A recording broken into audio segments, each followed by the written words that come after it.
Hello दोस्तों, आज हम गीक्स फॉर गीक्स का problem of the day count lucky permutations का सॉल्यूशन डिस्कस करेंगे। तो चलते हैं प्रॉब्लम स्टेटमेंट देखते हैं। इस प्रॉब्लम के स्टेटमेंट को यदि आप समझना चाहते हैं तो इस प्रॉब्लम में हमारे पास एक एरे एल लेंथ का गिवन होगा और हमारे पास एक अनडायरेक्टेड ग्राफ जिसमें एन नोड होंगे उनका एज गिवन होगा और हमें इस गिवन एरे का कितना लकी परम्यूटेशन पॉसिबल है उनके काउंट फाइंड करने हैं। और लकी परम्यूटेशन वैसे परम्यूटेशन को बोलते हैं जिसके सारे नेबर गिवन ग्राफ के एज हो। जैसे हमारे पास कोई परम्यूटेशन ऑफ एरे मान लीजिए ABCD है तो इनके जितने नेबर होंगे जैसे AB BC CD ये सब नेबर हैं तो ये सारे जो ग्राफ हमारे पास गिवन होंगे उनका एज होना होगा। मतलब ए बी के बीच में एक एज हो, BC के बीच में एक एज हो और CD के बीच में एक एज हो, तब ये परम्यूटेशन ABCD एक लकी परम्यूटेशन कहलाएगा। जैसे इस बातों को एग्जाम्पल फर्स्ट से देखें तो हमारे पास एरे का एलिमेंट कुछ इस तरीके से गिवन है और ग्राफ के एज कुछ इस तरीके से गिवन है।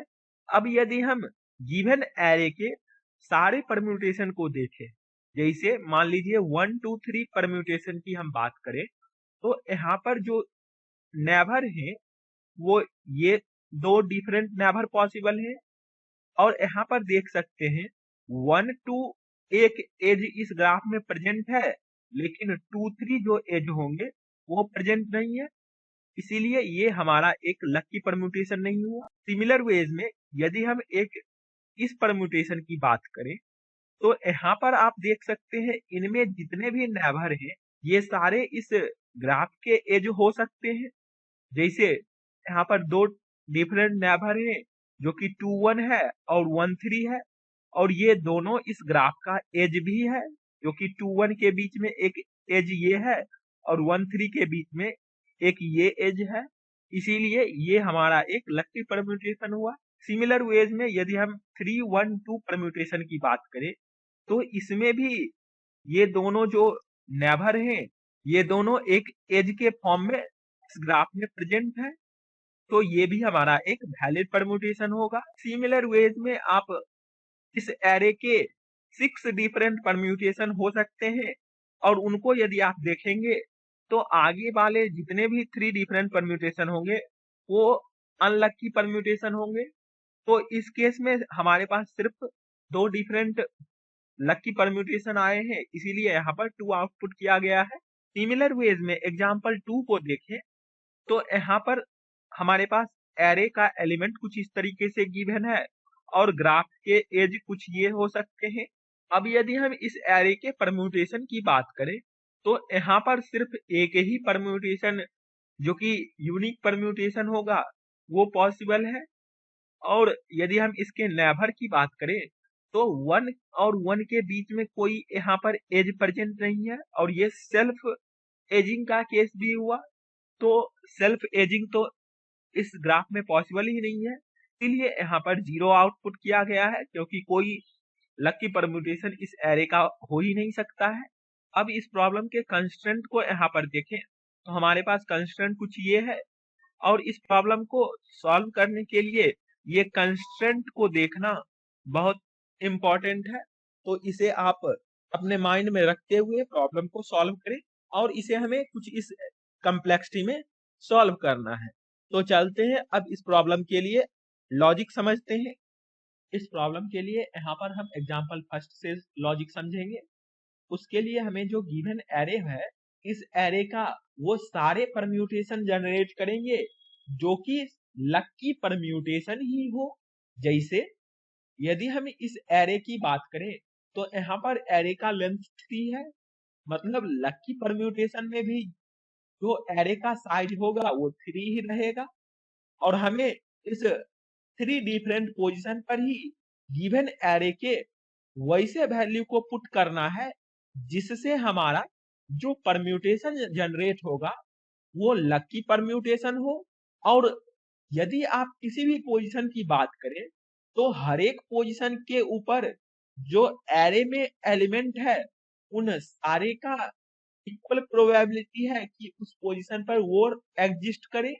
जैसे इस पोजीशन की बात करें तो यहाँ पर 1, 2 या फिर 3 इन तीनों का इक्वल प्रोबेबिलिटी है। अब यदि हम फर्स्ट पोजीशन पर 1 या फिर 2 या फिर 3 रख दें और उसके कॉरस्पॉन्डिंग अगले पोजीशन मतलब सेकेंड पोजीशन पर कौन सा वैल्यू रखे जिससे हमारा लकी परम्यूटेशन ही जनरेट हो। जैसे यदि हम 1 रखते हैं फर्स्ट पोजीशन पर और उसके कॉरस्पॉन्डिंग सेकेंड पोजीशन की बात करते हैं तो सेकेंड पोजीशन पर 1, 2, 3 तीनों एलिमेंट आ सकते हैं, लेकिन 1 हमने पहले यहाँ पर यूज कर लिया है तो सिर्फ 2 और 3 का चॉइस रहे। और यदि हम यहाँ पर 2 रखते हैं तो हमें 1 और 2 के बीच में एज होना चाहिए गिवन ग्राफ। और यहाँ पर देख भी सकते हैं 1 और 2 के बीच में एज है। तो अब तक हमारे पास ये लकी परम्यूटेशन जनरेट होने का रास्ता है। सिमिलरली हम यहाँ पर 3 भी रख सकते हैं। तो यदि हम 3 रखते हैं तो 1 और 3 के बीच में भी एज होना चाहिए जो कि है भी इस ग्राफ में। सिमिलरली यदि हम फर्स्ट पोजीशन पर 2 रखते हैं तो सेकेंड पोजीशन पर हमें 1 और 3 का चॉइस रहेगा क्योंकि हमने 2 पहले यूज कर लिया है। और यदि हम यहाँ पर 1 रखते हैं तो 1 और 2 के बीच में एज होना चाहिए और वो है भी इस ग्राफ में। लेकिन यदि हम यहाँ पर 3 रखते हैं तो आप देखेंगे कि 2 और 3 के बीच में ये एज है ही नहीं इस ग्राफ में। तो हम यहाँ पर इस 3 को नहीं रखकर सिर्फ 1 को ही रखेंगे। और सिमिलर वेज में यदि हम फर्स्ट पोजीशन पर 3 रखते हैं तो उसके कॉरस्पॉन्डिंग सेकेंड पोजीशन पर 1 या फिर 2 वैल्यू आ सकते हैं। और 1 यहाँ पर यदि हम रखेंगे तो 3, 1 के बीच में एज होना चाहिए जो कि है भी। सिमिलरली यदि हम 2 रखेंगे तो 3, 2 के बीच में भी एज होना चाहिए, लेकिन 3, 2 के बीच में एज नहीं है तो हम ये यहाँ पर 2 नहीं रखेंगे।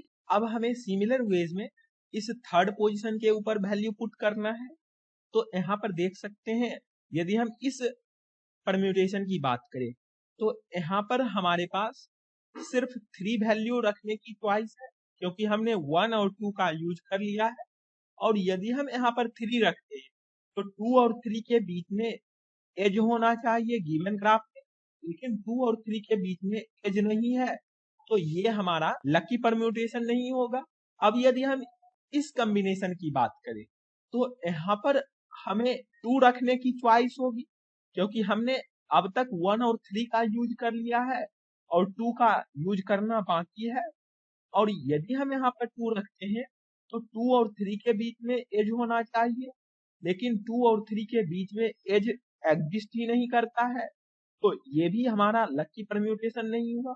लेकिन यदि हम यहाँ पर अब इस कॉम्बिनेशन की बात करें तो इसमें हमें अब 3 यहाँ पर रखने की चॉइस होगी क्योंकि हमने अब तक 2 और 1 का यूज किया है। और यदि हम यहाँ पर 3 रखते हैं तो 1 और 3 के बीच में यहाँ पर देख सकते हैं एक एज है तो ये एक हमारा वैलिड परम्यूटेशन होगा, मतलब लकी परम्यूटेशन होगा। सिमिलर वेज में यदि हम इस कॉम्बिनेशन की बात करें तो इसके लिए यहाँ पर हम 2 रख सकते हैं और यदि 2 रखते हैं तो 1 और 2 के बीच में एज होना चाहिए जो कि है भी इस गिवन ग्राफ में। तो ये भी हमारा एक वैलिड परम्यूटेशन होगा और जिसमें हम एलिमेंट का यूज कुछ इस वे में करेंगे, पहले 3 रखेंगे फिर 1 और फिर 2। और इस केस में पहले 2 फिर 1 और फिर 3 और ये दोनों ही हमारे एक लकी परम्यूटेशन हो गए। अब यदि आप इस प्रॉब्लम में ऐसा ही रिकर्सिव फंक्शन लिखें जिससे हमारा लकी परम्यूटेशन ही जनरेट हो और जब लकी परम्यूटेशन जनरेट हो जाएगा उस टाइम हम 1 रिटर्न कर देंगे हर एक पोजीशन से और उससे हमारा यहाँ पर 2 काउंट हो जाएगा इस केस के लिए और यहाँ पर 2 आंसर भी होगा। तो चलते हैं ऐसा ही लॉजिक हम इम्प्लीमेंट करेंगे अपने कोड में। उसके लिए यहाँ पर हम जावा कोड डिस्कस करेंगे। यहाँ हमें लकी परम्यूटेशन फंक्शन गिवन है, इसे ही कंप्लीट करना है। इसके लिए सबसे पहले हम ये जो ग्राफ का एज है इसको एडजेसेंसी लिस्ट में कन्वर्ट किया है, और एडजेसेंसी लिस्ट में हम यहाँ पर एरे लिस्ट के जगह हैज सेट का यूज किया है, क्योंकि हमें जो हर एक टाइम ये जो जैसे आगे प्रोसीड करते थे तो यहाँ पर 1 और 2 के बीच में एज चेक करना होता था इस ग्राफ में। तो इसके लिए यदि हम हैज सेट का यूज करेंगे तो ये हमें कांस्टेंट टाइम कम्प्लेक्सिटी में वर्क करेगा, इसीलिए यहाँ पर हमने हैज सेट का यूज किया है। और इस हैज सेट में कुछ इस तरीके से एडजेसेंसी लिस्ट हम क्रिएट करेंगे, और फिर हम सिंपली एक एफ फंक्शन जिसमें ये ग्राफ मतलब GRAP नाम हमने रखा है, और उसके बाद ये एरे, और ये सबसे पहले 0 वैल्यू जो कि इंडेक्स को पॉइंट करेगा, जैसे हमने पहले इस पोजीशन को फिल किया था, फिर इसको और देन इसको, वही ये IDX पोजीशन को पॉइंट करेगा जो कि 0 इनिशियली रखे हैं हमने। और उसके बाद प्रीवियस वैल्यू, मतलब हमें किसी भी पोजीशन के ऊपर वैल्यू जब पुट करना होता है तो उसके पहले हमने क्या वैल्यू रखा है उसका भी हमें स्टेटस चाहिए, तभी हम उसके और अब जो वैल्यू रखेंगे उसके बीच में जो एग्जिस्ट करता है वो चेक कर पाएंगे। और उसको इनिशियली हम -1 रखे हैं, मतलब अभी हमारे पास कोई प्रीवियस वैल्यू एग्जिस्ट नहीं करता है, और एक वैल्यू 0 जो कि इंट टाइप का होगा। और यहाँ पर हमने ये 0 इसीलिए रखा है क्योंकि जो गिवन एरे का मैक्सिमम लेंथ हो सकता है वो 15 हो सकता है, और इंट का आप जानते हैं 32 बिट होता है, और हर एक बिट के पोजीशन हमें गिवन एरे जो होंगे उस एरे का वैल्यू क्या हमने अब तक यूज किया है गिवन जो परम्यूटेशन हम जनरेट कर रहे हैं। जैसे यदि हम इस पोजीशन की बात करते थे, यहाँ पर हम वैसे वैल्यू का ही सिर्फ यूज करेंगे जो गिवन एरे में इस रास्ते में यूज नहीं हुआ है, और उसका स्टेटस हम इस विजिट इंट वेरिएबल में रखेंगे।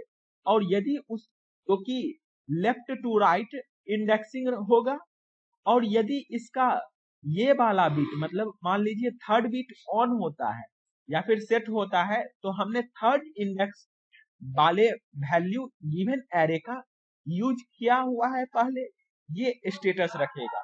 और उसके बाद ये DP 3 डायमेंशन का हमने इनिशियलाइज किया है, इसे हम बाद में समझेंगे, पहले रिकर्सिव हुए कोड समझ लेते हैं।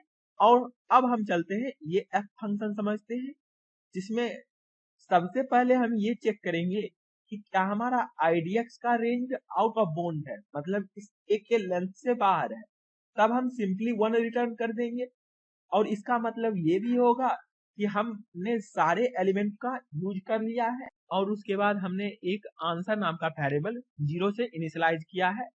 और फिर हम सिंपली हर एक गिवन एरे के वैल्यू को चेक करेंगे कि क्या हमारा वो वैल्यू अब तक यूज हमने किया है, और उसके लिए विजिट ऑफ 1 को हम यदि लेफ्ट शिफ्ट करेंगे I से और उसका एंड ले लेंगे विजिट से, और यदि वो 0 होता है मतलब यदि I 1 होता है तो उसके लिए हमें चेक करना होगा कि क्या फर्स्ट बिट जो विजिट का है वो हमने यूज किया है, वो हमारा अनसेट है।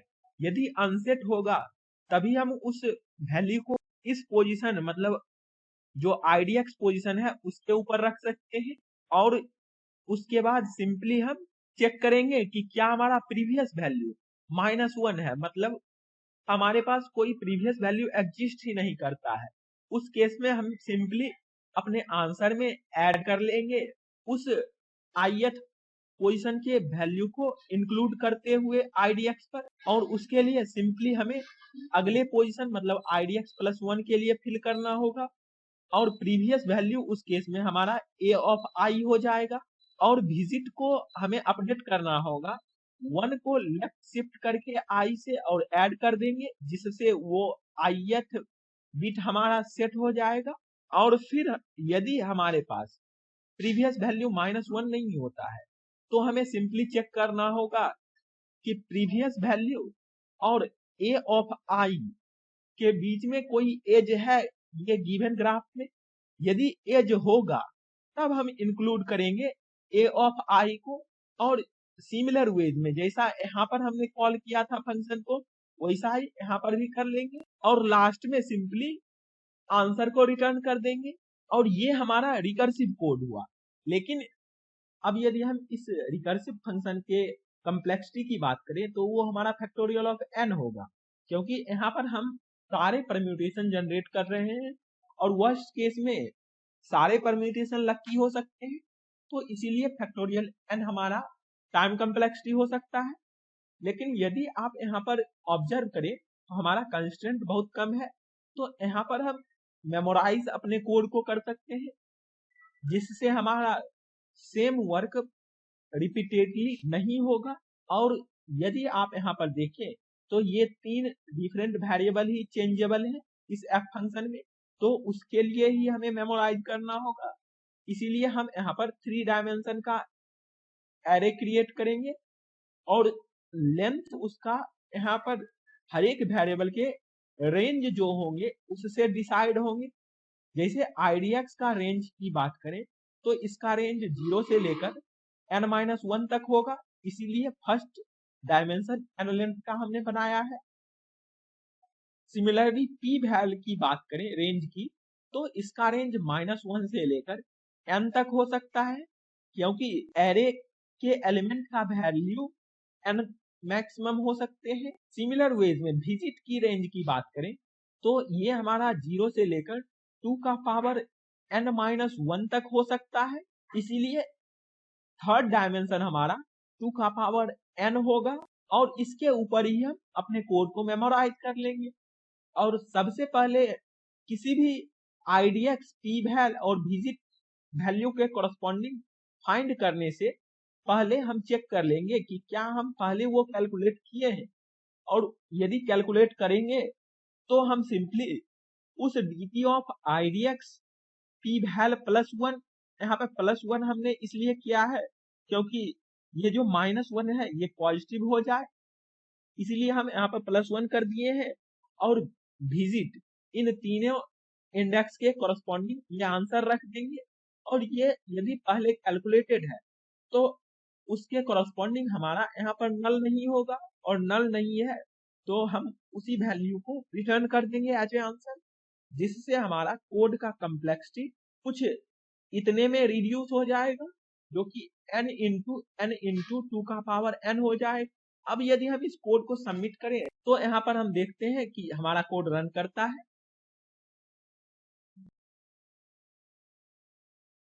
तो यहाँ पर देख सकते हैं हमारा कोड रन किया और टोटल टेस्ट केस पास किया। तो आई होप आपको ये कोड और इसके लॉजिक और बिट मास्किंग किस तरीके से करते हैं डीपी के साथ, और रिकर्सन में डीपी हम किस तरीके से इम्प्लीमेंट करते हैं वो आपको समझ आए होंगे। तो फिर मिलते हैं किसी अगले वीडियो के साथ, तब तक के लिए कोडिंग करते रहिए। Best of luck. और हम कोड के लिंक डिस्क्रिप्शन बॉक्स में प्रोवाइड कर देंगे, तो वहां से आप चेक कर सकते हैं। और आप अपना कमेंट सेक्शन में फीडबैक जरूर दें कि इस वीडियो में क्या लैक है, तो हम उसी अकॉर्डिंग अपने वीडियो को इम्प्रूव करेंगे आपके लिए। Thank you for watching.